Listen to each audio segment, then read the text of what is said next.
Tu as une affaire à Pasteur Mukuna. Vous les connaissez bien, tout ça, tu as une Kinshasa Boyebi. Tu as une affaire à Makamobele, le révérend Pasteur Moïse Mbi, à l'Arzède éternel. Si on vous parle de faire un peu la lecture de tout ce qui s'est passé, tout le bâtiment manzé, un petit conseil. Oyebi, Mokolomoko, Saoul Azulanda David, Abomae, Pe Azui et Penza. Saoul a se soulagé, c'est quand David Azalaki, ma serviteur David Bamon, Abio, Tala Mokolomalam, Zamba Pesi Monguna na Maboko. Bouma Mbalamoko. David Abinga, Kosimba Makila. Tikaya Oye Moko à Kata Sembona. Oyebi, Ngai Nabenga, Papa Mukuna. Nabenga, de Kunanga, Mbiete. Lelo petit Yabango Bete, c'était un dingue Batwaloba. Mais ça n'a pas criminel, mon sous peut-être vidéo soit. Mais comme mon sous y a somme de femmes Batwakundama. Ou peut-être ma vidéo pour le belater. Donc, parce que tu es bien. Voilà, pour vous dire que Tikankolo, Moyenge Bena Okoya Malasa Mokola Hotel Musilisus. Pour Zala Oyoza. Ça veut après des confinements, Mokonza Boka ira Fungoli Mboka. Mokola no mona batwa ola la te. Bozela Mokonza Loba. La Minzam na Boko. Ce qui veut dire que Vanda Bokozala Yesa Ozonga, Eza Palab. Donc, à déconfiner. Nganazo Kanisa, un papa serviteur de Dieu. Tout changer ma théa. Tout longo la sentiment, la prophétie à l'okuta. Tout est à battre que la promesse est une dette, tout est apocalypse. Ils ont un signe à attendre la fin, pas bon. Nous avons kaka. Et nous avons soupe ba yoka kate. Ba musupe déjà ils ont erreur mo que ça consommé, ba ko ko se supporter te musala moneke no. So na supporter ko na okufa. Alors tant yé moko ayebi magambo yé la kaye. Siko ça ndenge ni. Donc bisous peut ça conseil ya Monica yoki pour vous dire que ils ont la raison mususo bande kwa Monica en tout cas ko lo limbisanga no kina okufa. C'est mieux na salango bongo. Alors monsieur et Salemi, monsieur et Salemate, tout comprend bien de ce qui aime Dieu, Tabé Moko, Ayebi, tous les gens simples. Coronavirus, pandémie moki yeko ravagé, moki yeko ningisa, pays côté. Vraiment la vie dans personnel na lingaka, frère mon négoza oté yangai. Négoza caméra ben até yangai. Papa Molière ne m'a pas dit, papa Nissé a été en acte, papa a pu mais na Coran Bikoro de Oye Banga, na Yembe la Ganzambe, na Coran Bikoro, parmi ma Yembe Yankolo, à la Zanakati, et parmi Basali, on a besoin d'Angolo, premier villageois du monde des Akangai, pasteur Mbokati des Akangai, premier pasteur Mbokati des Akangai, Zambazunga Kuna Mboka Nangolo, Tinengala Sakola Sangomala Maïs Kino Mokola. Voilà un peu le frère ou le pasteur David de Pobouya de la chorale du corps. Quand vous écoutez les divorces du mariage, Dieu n'est pas une pour appuyer à vous, tout pour appuyer à vous. Un petit conseil pour les chrétiens. Bon, la Bible autorise le divorce. Mais pourquoi vous? Mais ça m'a ramené la Kabatou. Le biscuit que le boko est sur le soum. Ça veut dire que tu même dans le mariage, oui, c'est l'homme qui ont même abattu l'ango, n'a pas raison. Moïse, Moïse, à l'aise, un serviteur de Dieu dans la musique chrétienne, un serviteur de Dieu dans la bergerie, un serviteur de Dieu, père et famille. Je me sens très à l'aise parce que la Bible, voilà, je me sens à l'aise. Vous avez dit que vous bougez à terre, et l'autre mon côté, mais l'autre on a sepeli mon sous ces années. Net biso va passer na baptiste va toka nsa to vivara na église va ka so beti musique to yembi pété to te pété mais to zawan pour vous dire que bon mon moto isimba bilanzana mais attitude des allées tendeko mon pépé oyo nde mo notikala ki na ndako liwape okai goya bato bele ba kufi na moment yo le ki bangone le côté Balobi Mikodo, presse en ligne avec Molière Tingala. Tous s'abonner massivement. Ngavi de loin, na s'abonner, na Mikodo, presse en ligne à Molière Tingala. C'est très amusant et très mignon. Et Molière Tingala aux fantastique.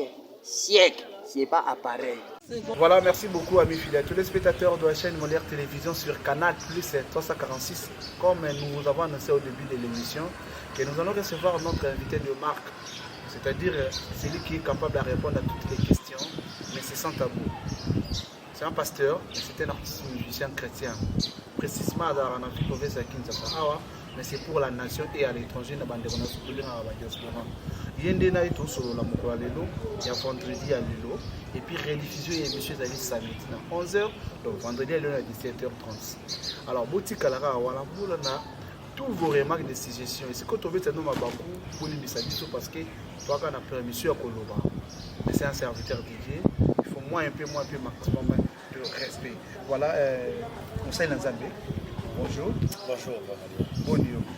Ouais, Dieu fait grâce toujours. Dieu fait grâce à tes amis. Vous connaissez bien, hein? Ouais, tes amis, hein? On est bon, monsieur Sengarel, Moko Bombana, philosophe Mogalobi. Celui qui veut trop apparaître et disparaître. Cela veut dire qu'il faut être mon kataïe, soit actuellement apparaître, et disparaître. On a pour se ressourcer. Voilà, on a pour se ressourcer. Alors, moi, c'est dans un on a eu un artiste musicien, mais je sais que vous êtes aussi les serviteurs de Dieu pendant que vous chantez. Mais, un certain temps, tout le monde a là. Ah, papa, on a ça dans ma théologie, il y a une musique qui manquait. Même moment, mon qui était aussi au bout d'un an, au Kamba, les tombas, mon corps, la mission, tout bien à la protestant, je pense. Alors, comment vous gérez la musique et puis côté, c'est facile, expliquez-nous un peu. Et ça qui tombe au plein d'avion, c'est que les malades. Parce que. Mon tomoko, alors gérer des fois. On gérer une famille non libota. Oui. Et puis, minimum, comment on gérer l'église? Oui, c'est ça facile. C'est facile parce que vocation est ça. Nous avons besoin de notre responsabilité. On est même dans le mission. Le problème est que ça veut dire que mon côté a préparé dans les camps. Tu as un don à te mettre au PC. C'est un bandeau tantonné. Mais nous avons besoin de ça bien moto. Après, il y a un journaliste, nous avons besoin de journalisme. Nous avons besoin de journalisme. Ça veut dire Aaron est pas écoloba. Mon Sazaki n'a pas bégayé, mais mon Sazaki n'a pas dirigé comme militaire. Et là, on débat de ma bosse à rien. Zamba pèse la qualité. Donc, j'ai senti en moi que vocation wana ezali, mes colo peut confirmer. Je étude, je consacré et naso sala na église, chorale yemba na église. Et église et toujours évangile, donc pas si je me sens très à l'aise. Au contraire, pastoral, comme moi garde-fou mon corps, c'est-à-dire moi je suis un musicien pensateur. Comprenez-moi, réserve. À part la musique, je suis un serviteur de Dieu. La musique chrétienne, la musique chrétienne, nous sommes d'abord les serviteurs de Dieu. Esprit artistique, c'est bien. Mais et là que ça la différence, la musique populaire, nous devons nous comporter comme des serviteurs de Dieu. Nous avons un évangile, nous devons communiquer valeur, dans comportement, dans agissement, dans la façon d'habiter. Donc moi je me sens très à l'aise, un serviteur de Dieu dans la musique chrétienne, un serviteur de Dieu dans la bergerie, un serviteur de Dieu, père et famille. Je me sens très à l'aise parce que la Bible, voilà, je me sens à l'aise. Je crois bien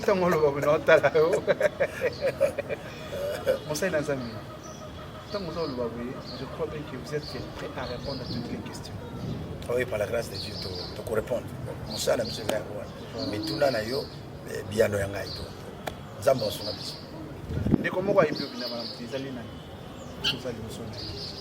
ndeko ayebinga malamu te za Satan. En fait, Satan voilà. Na yena un aspect spirituel, Satan ayebinga malamu te. Amen. Ayebinga malamu eza Christ Saint-Esprit parce que abi quatre peliba. Satan yaka ko tantenga pour que na kwe ya poazo anga ibanga malamu. Mais Nzambe ayebinga malamu na ezalaki nante ayebakinga. Bandeko akoko yebangai pour la miyebisa. Je suis le frère David Bobouya de la chorale Biko. Pour le moment, le pasteur David Bobouya, président de la chorale Biko. Donc, Soko Bayebi chorale Biko, Nzamba Pesika na moi tango moke na Kambango. Tango peto ko kola, on a formé déjà batu mosusu ba ya Kambanga pe. Mais na chorale Biko ndo ko yebaka. Na yembe na Nzambe na chorale Biko. Parmi Bayembi Yankolo, à la Zarakati, et parmi Basali, on a besoin d'Angolo, premier villageois du monde des Akangai, pasteur Mbokati des Akangai, premier pasteur Mbokati du monde des Akangai. Zamba zunga kuna na mboka na ngolo. Tinengala sakola sangomala mayesu kino mokola ozon. Voilà un peu le frère ou le pasteur David Bobouya de la chorale du Congo. Marié? Oui. Marié. Combien d'enfants? 4 enfants. Maman comment il est? Bébé, maman Esanga Clarisse. Moi je monte au bandina et n'a pas si tilelo tozokoba nalinga mingi. Combien des années? En tout cas, na bandina fille wana pendant 98 99. Na bandolinga ye, na bandolinga na 98 99. Ti le lotobalani to botibana c'est tozaka na ye. Question moto kotuna. Maxa papa. Quand vous écoutez les divorces pour le mariage, Dieu n'est pas une pour appuyer à vous, tout pour appuyer à vous. Un petit conseil pour les chrétiens. Bon, Bible autorise le divorce. Mais pourquoi vous? Mais ça m'a ramené la kabato. Le biscuit que le mot est sur le somme. Ça veut dire que même dans le mariage, oui, c'est l'homme qui ont même abattu nango, n'a pas raison. Moïse, maintenant, Moïse, alors maintenant Moïse est qui commet la moitié du Kanda. Ça m'a dit, ça lobby, n'a pas de gens qui vont voter. Donc, moi, je autorisé à Moïse parce que la Bible l'autorise. Moi, je suis condamné à Moïse parce que n'a pas raison. Le problème, c'est que la Bible est lobby. La Bible est lobby, divorce. Quand on a besoin de divorce, mais la raison, c'est que ça va la donc moi, je suis contre la mesure de pour la raison. Mais prévenez que ça, oui, et belé. Et belé, belé, bakabona téléphone. Na quand on se montre à toi, avant de faire émission complément, on fait ça. Mon sang n'a plus ses aïeux. Attends, ma thèse, elle va tout se faire. Elle va tout se faire. Bah mon souper ça déjà ça va erreur mon que ça consommé bah on commence à supporter te musala mon que non son à supporter on a okufa alors tant yé moko ayebi makambo yé la kaye c'est quoi ça ndenge ni donc biso pesa ka conseil ya Monica yoki pour vous dire que et ça n'a pas raison mususu bande quoi Monica en tout cas ko lo limbisanga no kina okufa c'est mieux na salango bongo alors mon souper salemi mon souper salemate tout comprend bien de ce qui aime Dieu. Merci beaucoup, cher ami fidèle téléspectateur, c'est notre pasteur, c'est l'artiste musicien aussi, frère David. On a bien David Buko, Bandaka. Oui, c'est bien. Comment on va bien David Buko. Alors, mon frère Nzambe, aujourd'hui, on a un exemple un séminaire à mon nez, na kati tonga pe zo kamba. On a un tonga na zaka mokolo moko deux jours. Mais bengi so production moko boye na compte ya bikoro mais yoni mto fote ya na kati église na me kuno fu beta pe na église wana ba yebi kaka yo soko zaliwa ne agrément tango malamu papa okabola ndé. Merci parce que moni ba communauté protestante que c'est na ba église indépendante oui pas na biso l'église n'appartient pas à une personne moni na ba communauté na église catholique na église ça ya monté c'est pas la communauté c'est-à-dire na cause na za empêché moninga pasteur to ça na ye ako ouvrir ate pas la pièce avec monopole les a il y a prédication ils a la moto moko non pas la pièce à bon côté donc agenda ils ali moto a za empêché comme ça les deux pas la pièce mais ba diax bateaka ancien de l'église bateaka to koki pe ko benga ba pasteur mususu na ba paroisse na ba communauté mususu ayi ate donc ko empêcher atane le côté qu'on empêche les comment pas ces années par rapport ah oui engagé cher na pesa moto te au mokolo okufa cher la musique critique na nani voilà tout ça la score lecture oyo chef de l'état autaki koloba il y a de cela jour moko si je me trompe pas ou des jours tout ça non entre parenthèses chrétien moi total aussi on vit moi d'ailleurs quoi mener à ma je vais pas être confiné et pendant c'était un confinement tu me dis 4 mois na banda. Et après déconfinement, et dans la loi où il faut adresser précisément la personne dans les chrétiens, dans moto plutôt bien non croyants chrétiens. Et c'est-à-dire que va dire la rapport le simplicité. Pour ça là, on a lecture où il faut ça là pour adresser message là. Ça va pas me l'amener. Lecture est simple. Coronavirus, pandémie moki yeko ravagé, moki yeko ningisa pays côté amis. Vraiment la vie dans personnel nalingaka frère mon ndenge oza ote yangai ndeko na biso cameraman ate yangai papa Molière ne mane ate yanga papa Nissé ate yanga na quand même on est sur mo harmonie moi ouais harmonie wana ate yanga c'est mieux mutu po ate ya moninga moto za malamu faut que ba nzamba ate ya so nzamba ngate ya nzamba ate ya na action action nzamba ezalaka action moko grave prévenez que mon kileza ko yoka te nzamba ate biso atinda nowe bato yoka te azindisa mokila ma na tango ezaki masumu bato baboye maka masumu ka poto na yebi grand prophète moko alobaka na sœur moko bozoye ba na église aloba na frère to sœur mois d'avril nzambo la tsango aux États-Unis asi même passeport à sakoli corona mais mois d'avril na États-Unis bato bakima kana na aucun corona ezobo avion ezate est-ce que profession ezaki nzambe parce que nzamba yebaki mois d'avril mais yo lobi na en février lobi na on bêti c'était mais dans mois d'avril corona muto na kete tu vois que ezaki ba sentiment ce n'était pas Dieu pour vous dire que nzamba côté biso na pandémie nous devons quand même côté la attitude il y a qu'on changer comportement, qu'on changer mentalité, n'enga ko mona maka. Tozaki na bandako. To bougera te eloko moko te, mais eloko na sepeli mosusu ezali ndenge nini. Neti biso va passer na baptiste va to kanisa to vivre à l'église, va ka sur bête musique. To yembi pété, to te pété, mais to zawa. Pour vous dire que bon mona moto, isimba binanzana. Mais attitude des allées te ndeko. Mon pépé oyo. Nde mono tikala ki na ndako. Liwape okai goya.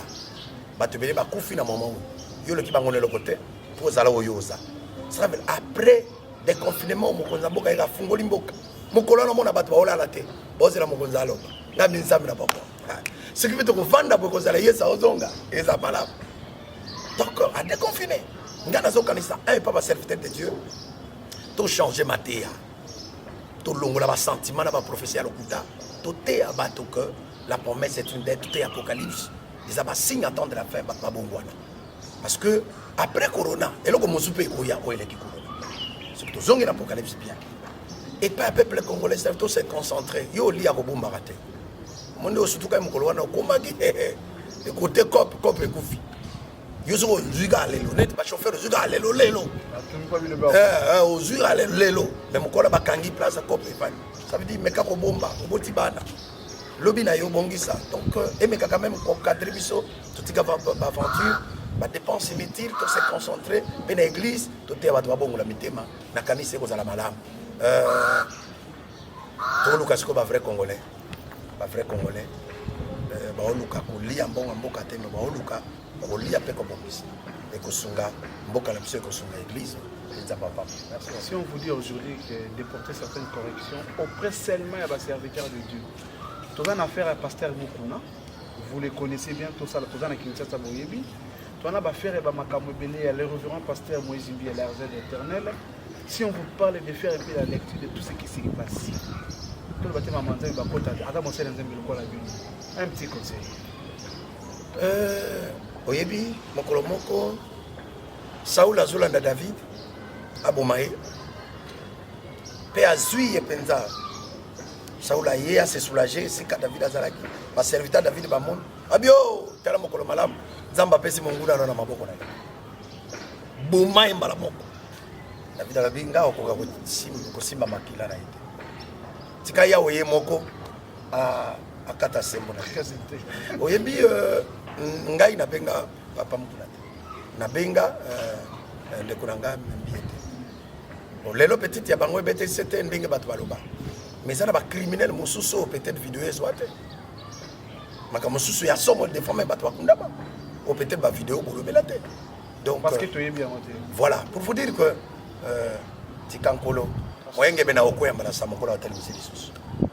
Tika ya wenzambe na bomo. Est-ce que nzamba tiki bango kapo basali sumongo o mokile lobi. Ala ba preuve na ngote. Mais le premier zali ngana zo bonde la pona ba. Mokuna c'est un père moi. Ça ma vie au balakisi son dira nzambe. Papa botosi penza. Ya botosi. Ata pengwe ata koto tambola olumuna balabala na ko respecter toujours comme un père. Toujours comme un père. Et puis ensemble la pona yi. Nga ata bolobi, moi je ne crois pas. Na yango. Na sa ko na monité. Na sa ko mona Noé ya mibale. O ya boye ko mona bolumbu atata na yi. Pourquoi c'est mon père? C'est un serviteur de Dieu. Na sa la ba respect. soki nga natie mbi mosambo ngai nasumukaka te ekosumuka ezaka kosala ekope. Moi je pense que nkolo aprotege basali na ye po ete na bato ebele babongola mitema mpe bayebizami na nzela na bango.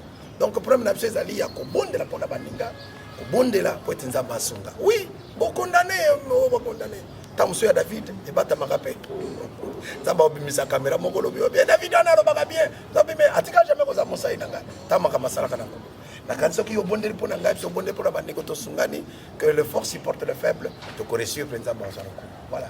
Bien s'exprimer en fait. Au lieu de théologie, vous ne connaissez. Et bon, nzambe kangolwa nzambe. Voilà, merci. On fait des insignes. Merci beaucoup. Nous avons déjà consommé presque plus de 20 minutes. Ça va? Bon, pas mal. Alors, tout le bien, non, la chorale. Comment se comporte la chorale? Est-ce que pendant ce confinement, les artistes aux Jalarana, bon, c'est dans la chorale.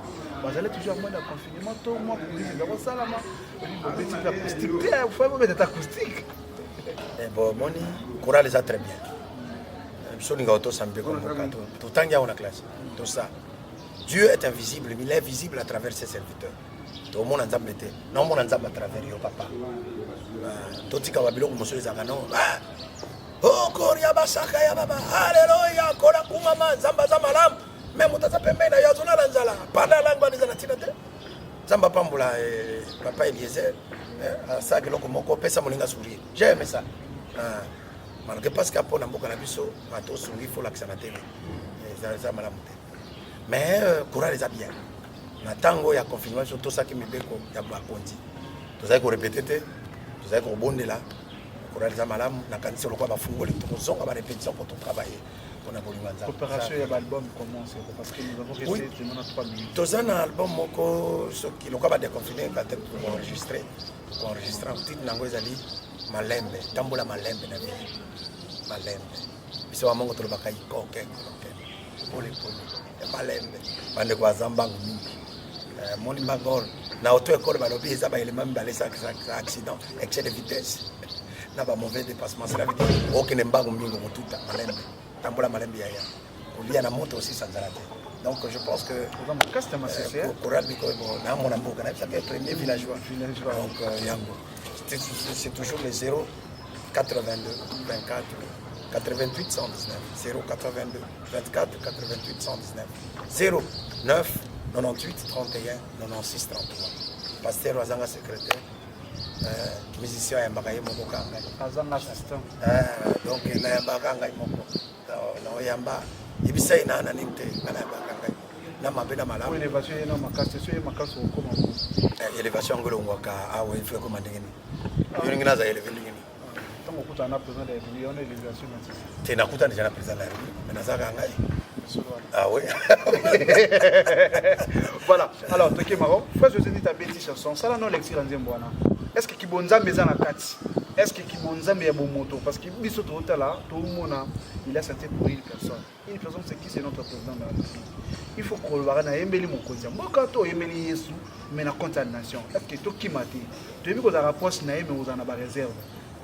C'est problème ezali que José a congolais, a libre ko yemba pour mboka na comme congolais. Ça c'est un des deux. Nazana Sengoka a voyagé, a coupé Tazana Bomo. Aza mieux placé à répondre parce que l'inspiration est muito puta na Kinshasa. C'est au puta na ya korebato na kina ndoto za balobela kinga. Mais Nazana Sengoka parce qu'il est congolais, ana mangwele. Ça non lecture s'il vous plaît. Lecture za Nzembo. On a Nzembo. Nzembo. Contenu. Ya Congo. Ya Congo kaka. Nzembo à Congo. À l'axe ba valeur, à l'action Nzamba Lobaki na. Ça lui ba négativité. Peut-être one faut tout naï. Yo mona négativité na kati. Bon na yebite bino peut-être bino mona ka bino wa journaliste. Ngam na tuno question répondre. Ngala mona iga mboka. Tous artistes et musiciens oyebi papa na so na musicien. Na son ezaki kitoko, image ezaki kitoko. Oui maloba ezaki kitoko. Vidéo. Ba mouvement ezaki kitoko encore ntita na ba mouvement ezaki kitoko. Master ngai ezaki vraiment kitoko. Et puis tu as la TV ba comprendre mambolo ba. Oui, ezaki kitoko. Ngala mona ka kitoko. Bon, ça va babi c'est l'élection négativité. Bon, côté on a côté arrangement son et la musique maloba en fait. Il y a un solo parce que la côté on a na monika nzemba Congo. Donc so atiaki Cameroun n'engana condamné. Mais alobi Congo. Ah, Congo. C'est qu'on appelle Congo. Là, Voilà, Congo. tokominasuka. Et là, on a des Congo. Soit tu as Cameroun. Tokominasuka. Amen. Et à mon tour, on a tiré le tour, on a posé l'émission. Il posait question, il répond. Pour nous, on a na TVT. Pour ça, on a quitté. Parce que ma moyens sont limités. Ce qui n'a pas vu, c'est que Pasteur Balia, vous avez dit. Ouais. Tous avez dit. Il y a solo. On a appelé des familles qui sont à Batanga. Ce qu'on a pour ma classe à Bana, pour la TV. Zamba Pangola, merci beaucoup. Merci beaucoup. Merci. C'était le révérend pasteur David. L'artiste musicien David Mikoro. Merci beaucoup. Pour un prochain numéro. Allez, télébusiness, on se rapidement. Merci beaucoup. Ok. Joyeux anniversaire. Joyeux anniversaire. Joyeux anniversaire, Rebecca Moavi. Joyeux anniversaire. Na Sud-Africa.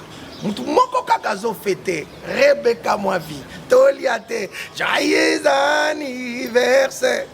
Bonheur, grâce, Makama Malam Melandayo. Gloire à Dieu.